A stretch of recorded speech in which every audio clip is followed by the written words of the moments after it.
अस्सलामुअलैकुम वरहमतुल्लाहि वबरकातुहू। इत्तेहाद न्यूज़ में आप सभी का खैर मकदम है। बहुत बड़ी खबर आज के लिए कह सकते हैं, क्योंकि महाकुंभ में भगदड़ से 100 लोगों के मारे जाने की बात कही जा रही है, शक जाहिर किया जा रहा है। जहां हुकूमत को हर रोज कितने लोग महाकुंभ में स्नान कर रहे हैं इसकी खबर तो है, लेकिन कितने लोग मरे हुए हैं इसकी खबर नहीं है। आज इसी पर चर्चा करते हैं। अब 100 लोगों के मारे जाने की खबर इसलिए कही जा रही है क्योंकि वहां मौजूद मौतों की जो बोरियां लगाई गई थी उस पर दोपहर तक 45 का नंबर बताया जा रहा था, तो कुछ जगहों पर 61 नंबर लिखा हुआ था। जो मौतों की बोरियां लगाई हुई थी वहां पर जो जख्मी हालत में थे उनमें भी कई लोगों की मौत होने की बात कही जा रही थी। एक और इत्तला के मुताबिक 100 लोग बताए जा रहे हैं, तो कुछ ने आंकड़ा और भी बढ़ सकता है क्योंकि तेजी से आंकड़ा बढ़ता ही जा रहा है।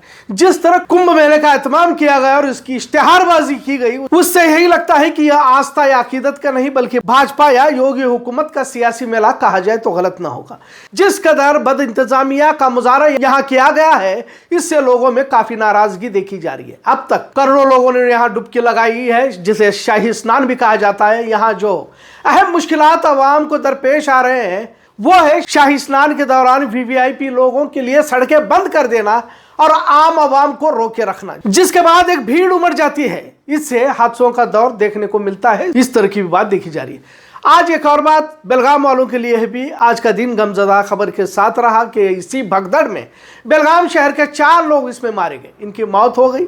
आप कुछ तस्वीरें देख सकते हैं जिसमें किस तरह का मातम इनके घर में देखने को मिल रहा है। एक तस्वीर है इलाहाबाद कुंभ मेले की, जहां पर लोग अपने हवास खो बैठे। हुकूमत की जानिब से किसी तरह का इंतजाम न होने की बात कही जा रही है, तो दूसरी तरफ जिनके घरों में यह हादसा पेश आया है उनकी कैफियत का महज अंदाजा ही लगाया जा सकता है। कुंभ के मेले में मरने वालों में बेलगाम के 4 नाम इस तरह से है। ज्योति हत्तरपाट, मेघा हत्तरपाट, दोनों वडगांव से है, ये दोनों माँ बेटी हैं।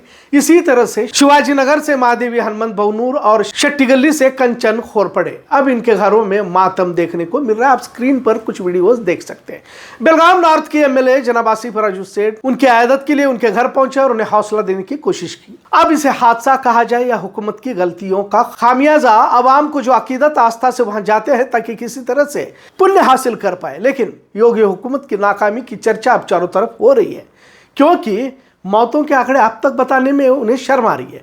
8,000 करोड़ रुपए खर्च कर दुनिया का सबसे बड़े महाकुंभ मेले का एहतमाम की जिम्मेदारी जिस संजीदगी से निभानी थी नहीं निभा पाए, इस तरह का सरकार पर इल्जाम लगाया जा रहा है। हादसे के बाद जख्मी कई देर तक उसी जगह पर तड़पते हुए देखे जा रहे थे, तो लाशों को उठाने में भी काफी देर लगाई गई ऐसा बताया जा रहा है। पुलिस इंतजामिया भी वहां से भाग गई ऐसा लोगों को कहते हुए देखा जा रहा है। कई वीडियोस हैं, आंकड़े बड़े तेजी से बढ़ रहे हैं, ऐसी भी इत्तला हासिल हो रही है।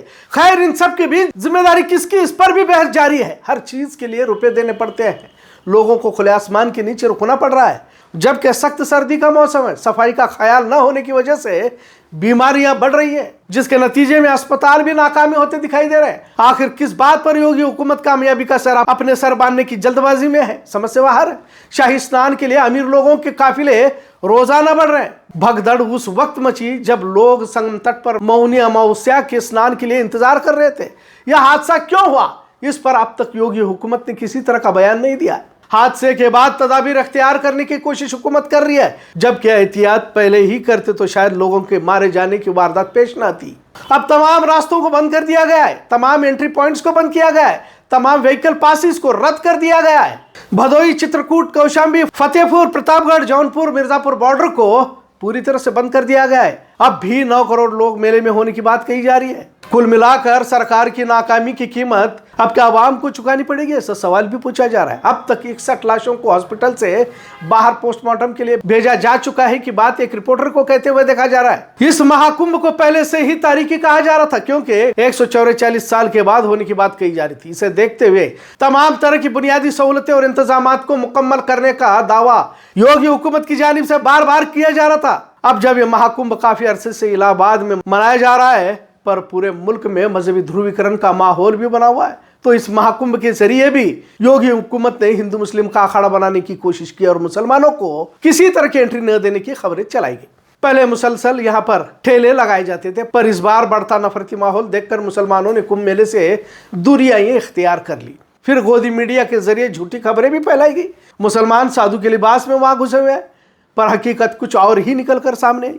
कुछ जगहों पर चोरों को पकड़ा गया, कुछ तो साधु के लिबास में चोर बन गए थे, तो कुछ जगहों पर खवातीनों के नहाने के वीडियो कुछ साधु बनाते हुए पकड़े गए। छोटे बच्चों को तक चुराने वाली टोलियां सरगर्म पाई गई। जायरीन के लिए सहूलतों की कमी को शिद्दत से महसूस किया गया। कुछ भक्त मंडली तो Zuckerberg, Elon Musk, Trump, Putin भी शाही स्नान में डुबकी लगाने की एआई के जरिए तस्वीरें बनाकर खबरें वायरल करने में इत्मीनान करते देखे गए।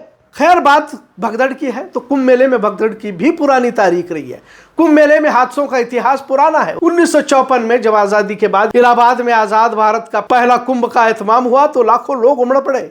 इस दौरान 800 से ज्यादा अफरादों की मौत भगदड़ में दर्ज की जा चुकी है। लिहाजा कुंभ में भगदड़ से मौतों का सिलसिला पुराना रहा है। 1986, 2003, 2010 इस तरह हादसे होते ही रहे, लेकिन इस बार का हादसा भी बड़ा हादसा ही कहा जा सकता है और बड़े हादसे में ही लिया जाना चाहिए। वैसे तो हुकूमत अब भी कितने लोगों की जान चली गई है इस पर खामोशी बरत रही है।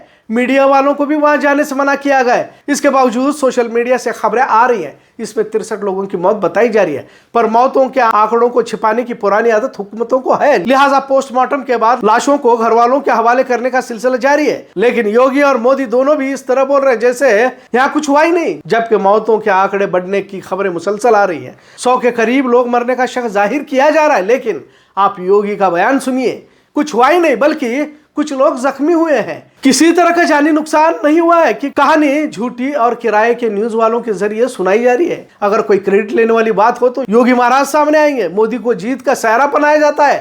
अब कल ही की एक तस्वीर आप स्क्रीन पर देखिए। नासा ने कुंभ मेले की तस्वीर को शाया किया तो मोदी योगी की तारीफ करते गोदी मीडिया थक नहीं रही थी, लेकिन मौतों का न तो आंकड़ा पेश किया जा रहा है और न ही जिम्मेदारी लेने की बात कोई कर रहा है। 100 लोगों की मौत कोई मजाक नहीं है, मुल्क के लिए बहुत बड़ा हादसा कहा जा सकता है। लेकिन भारत में भी एक नया ट्रेंड चल रहा है, कुछ भी अच्छा हो तो योगी मोदी शाह का चेहरा आएगा, कामयाबी का चेहरा इन्हीं के सर होगा। लेकिन अब तीनों चेहरे गायब हो चुके हैं, यहाँ तक कि किसी की मौत की बात को मान भी नहीं रहे। जरूरत है इस बात को मुल्क की सतह पर संजीदगी से हुकूमतों को जिम्मेदार ठहराकर इन पर मुकदमे दायर किए जाए। क्या किसी गरीब की जिंदगी मौत कोई भी मायने नहीं रखती? वजीर आला ऐसे बात कर रहे जैसे कोई बड़ा मामला नहीं। लिहाजा कुंभ मेले में भगदड़ से हुई मौतें मुल्क के लिए गहरा सदमा कहा जा सकता है और बेलगाम शहर के लिए भी बड़ा हादसा कह सकते हैं, क्योंकि 4 लोगों की मौत बेलगाम से प्रयागराज के शाही स्नान को गए लोगों की हुई है। योगी सरकार रोजाना कितने करोड़ लोग, कितने लाख लोग स्नान करने आएंगे इनका डाटा तो रखती है, लेकिन कितने लोग अब तक भगदड़ में मारे गए इसका डाटा इनके पास भी नहीं है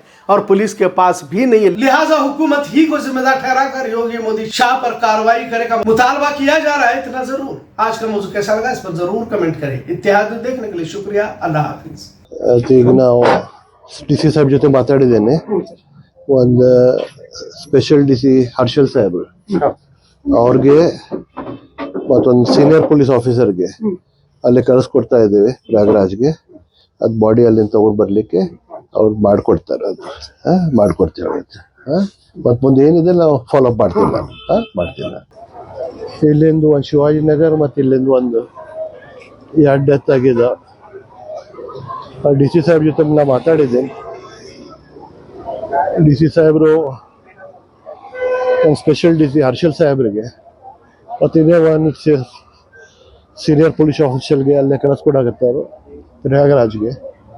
ಅಲ್ಲಿ ಬಾಡಿ ತಗೊಂಡು ಬರಲಿಕ್ಕೆ ವ್ಯವಸ್ಥೆ ಮಾಡ್ತಾ ಇದ್ದಾರೆ ಅವರು. ಮತ್ತು ನಾ ಜಿಲ್ಲಾ ಸಚಿವರ ಜೊತೆನೂ ಮಾತಾಡಿದ್ವಿ. ಈಗ ನಾನು ಮತ್ತು ತಹಶೀಲ್ದಾರ್ ಸಾಹೇಬ್ ಕೂಡ ಒಂದು ಈಚ್ ಡೆತ್ಗೆ ಸಿ.ಎಂ ರಿಲೀಫ್ ಫಂಡ್ನಿಂದ ಒಂದು 2 ಲಕ್ಷದ ಡಿಸ್ಟ್ರಿಕ್ಟ್ ಮಿನಿಸ್ಟರ್ ಸಾಹೇಬರು, ಜಿಲ್ಲಾ ಸಚಿವರು ಅವ್ರು ಕೊಡ್ತೀನಿ ಅಂದರೆ ಅನೌನ್ಸ್ ಮಾಡಿದ್ದಾರೆ. ಫ್ಯಾಮಿಲಿಗೆ ಮುಂದೆ ಹೆಲ್ಪ್ ಆಗ್ತೈತೆ. ಅದು ಸಲುವಾಗಿ ಅಮೌಂಟ್ ಏನು ರಿಲೀಫ್ಗೆ ಸಿಗ್ತೈತೆ ಅದು ಲೈಫ್ ಜಾಸ್ತಿ ಇಲ್ಲ, ಬಟ್ ಸ್ಟಿಲ್ ಒಂದು ಮುಂದೆ ಲೈಫ್ ಹೋಗ್ಲಿಕ್ಕೆ ಒಂದು ಸಹಾಯ ಆಗಲಿ ಹಂಗೆ ಮಾಡಿಕೊಡ್ತಾರೆ ಅವರು. तब देखे कि पुल प्रशासन वहाँ से लाश उठाने लगा तो देखे कि हमारा भी तो आदमी नहीं है, तो हम वहाँ पर जाकर भी देखे मेरा आदमी नहीं था, मेरा झोला पोता कुछ नहीं था वहाँ पर। कितने लोग खो गए आपके? हमारे एक आदमी है, एक बूढ़ी है, बस खाली मेरी सास है, उसी के पास 2 झोला है, एक झोला ऐसा है, 2 बैग है। तो अब वो नहीं मिल रहे हैं आपको? वो नहीं मिल रही हैं, जब ही से हम परेशान हैं सर। नहीं को तो ना कपड़ा पहने ना तो कुछ, भींगा हुआ है। जकने से लाश देखे तब से तो मेरा दिल घबरा रहा है।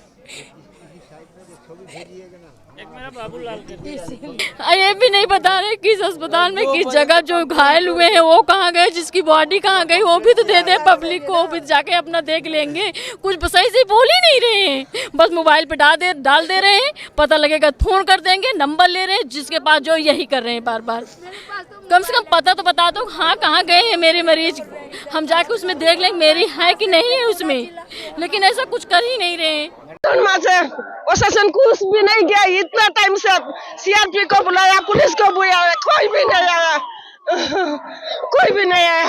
अभी तो हम लोग को हमने आधा घंटा हो गया, उसको हॉस्पिटल लेके गया, पुलिस को बुलाया, हम लोग को आदमी हॉस्पिटल में आप लोग को लेके जाइए। 100 का ऊपर लोग फंस गया, 100 का ऊपर। हम लोग को तो 12 सेवा आश्रम से आया, फिर तो बाहर का आदमी घुस गया, वो लोग बाप रे इतना ज्यादा था, पुलिस नहीं था, पुलिस को इतना बार बुलाया था, पुलिस नहीं सो रहे थे। यहाँ पर जो है बहुत से लोग यहाँ पे नहाने के लिए रुके थे, महिलाएं बच्चे थी, और अचानक से जो है एक मॉब आया, भगदड़ मची, और भगदड़ में लोग एक दूसरे पे चढ़ते हुए कूदते रौंदते चले गए, और यहाँ पर जो भी पुलिस फोर्स थी वो सब हट गए, मतलब सबको उनके हाथ पे छोड़ दिया गया। और ये व्यवस्था अगर है, मैं माननीय मोदी जी से कहना चाहता हूँ, अगर आपने लोगों का आह्वान किया है तो कम से कम ऐसी व्यवस्था रखनी चाहिए। जिसके परिवार से चले गए लोग, जिसके माँ चले गए, जिसके बहन चले गए, छोटे छोटे बच्चे चले गए, क्या सोच के आए थे, क्या लेके यहाँ से जा रहे हैं। बहुत कैजुअलिटी हुई है, मेरे पास वीडियो भी है, मैंने बनाई है वीडियो। कुछ भी फैसिलिटी है ही नहीं इधर, सच में। अभी मैंने 400 रुपए देके इधर आया, मेरे पैर में छाला पड़ गया, उधर से बोला 2.5 किलोमीटर तुम जाओ, एक नंबर स्टेशन पे जाओ। जब इधर आया ये लोग बोल रहे हैं यहाँ पर उधर जाओ, तुम ईस्ट में हो वेस्ट में जाओ। भाई प्रयागराज में आओ मत, ये देखो ऐसा कर रहा है ये लोग, आओ मत। नंगे तो होके नहाते हैं बोलो तुम। मेरी औरत के ऊपर 200 आदमी चढ़ गया, हमारा 25 पूरा पैसा गया। भगदड़ मची, भगदड़ जी, यहाँ पर आधे घंटे तक पुलिस नहीं थी। जी मैं भी यही था। मरते मरते लोग बचे, हम महाराष्ट्र से आए, हमारा पैसा खो गया, हमारे कपड़े खो गए, हम जाएंगे कैसे आवे। मेरे मम्मी के कपड़े चले गए, नंगे हो गए मेरी मम्मी। बोल रहे नंगे होके नहाते नहीं क्या? नंगी हुई तो क्या हो गया, ऐसा बोल रहा है। उसको बोलिए तेरी बीवी को नंगी पिलाए, जब जाने नंगा क्या होता है, ऐसा जवाब दे रहे हैं। दिया बोला, उसने बोल के गया, जवाब दिया है। वहाँ पर मैं जाके मेरे सामने पुलिस वाले बोला नंगी हुई तो पूछो इनके सामने। सारा गेट क्लोज करने का क्या मतलब है? क्या मतलब? ये पुलिस वाले लोग हमारे को मरने को इधर बुलाए। योगी ने ऐसी व्यवस्था के लिए सब कुछ, योगी को हम इतना मानते हैं, 1 नंबर का हरामखोर इंसान है वो, नाला साधु बना है, मक्खन खाता है, साधु जैसे गुणपाल सन्यासी जैसे लोगों को मारने बुलाया क्या? वीआईपी ट्रीटमेंट देता है लोगों को, वीआईपी कल्चर। औरत नंगी हुई मर गए अभी हम, हमारा सरकार, योगी की सरकार में नारी लोग को नंगी करा है उसने। योगी जी जो उनका अंग दिखा है उसकी इज्जत ढाकोगे क्या? 4 बजे से ये व्यवस्था है, बताइए। 4 बजे से कोई व्यवस्था नहीं, और इतने पुल बने, 30 पुल बने, 30 पुल की ये व्यवस्था है कि मैं 4 बजे से घूम रही हूँ, मेरी 15-20 किलोमीटर गाड़ी खड़ी हुई है। थोड़े आगे जाइए भाई, वीआईपी क्यों जा रहा है? क्या वो इंसान है? हम इंसान नहीं है क्या?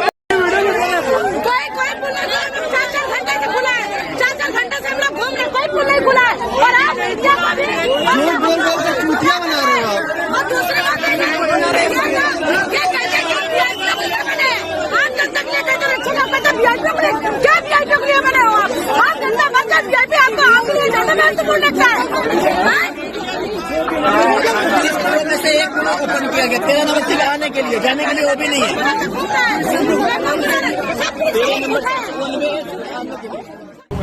की वजह से सारी व्यवस्थाएं खराब है, और जो अनसा आ रहे हैं इसकी वजह से खराब है।